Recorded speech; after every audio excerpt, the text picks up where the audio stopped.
Today the museum is participating in Pearl Harbor Remembrance Day. This particular anniversary is a landmark one because it's the 80th.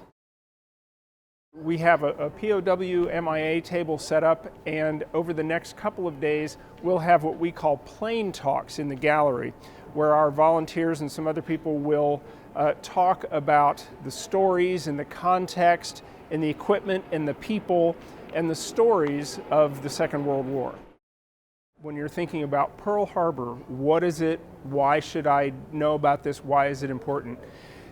It's a landmark in change in United States history. It goes a long way toward explaining how the world got the way it is now.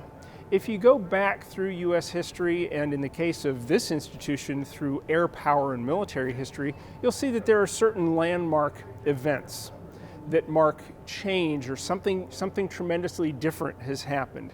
Pearl Harbor was a surprise attack that drew the United States into the Second World War. And as the picture gets bigger and bigger from there, you find that the Second World War set up the conditions for the world that we know today.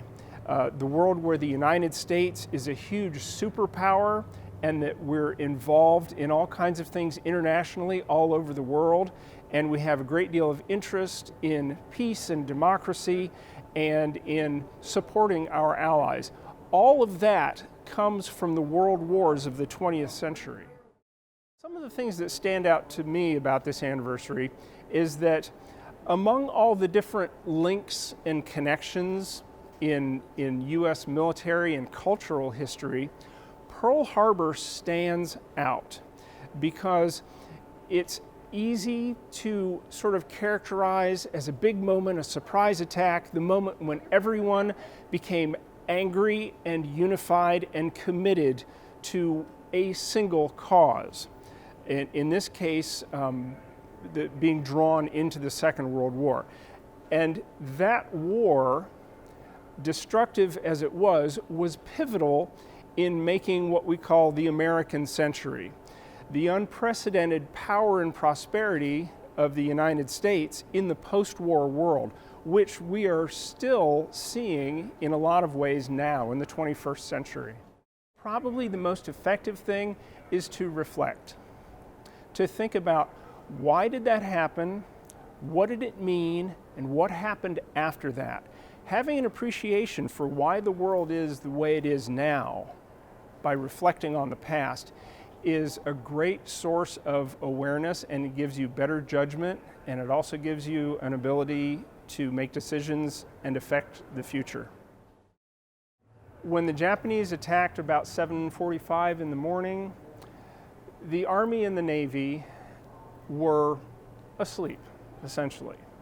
The Army and the Navy didn't coordinate very well. They didn't trade information as effectively as they could have or should have, and the result was that pilots and air crew and sailors and everybody else were sleeping in on Sunday morning. And when the bombs started falling, people realized we're under attack, we don't have time to get organized, and we sure don't have time to get dressed. And so the result is that combat pilots run to their aircraft in their pajamas, because it's more important to get off the ground and get into the fight than it is to be wearing the proper clothes. And so that's what you have an illustration of here. This is what happens when you're not ready. The reason that we have an exhibit about not being ready is because being ready was one of the huge lessons of Pearl Harbor.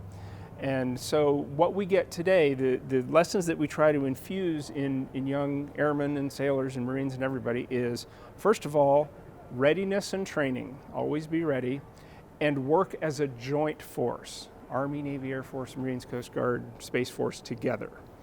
And so this is a good way to emphasize that.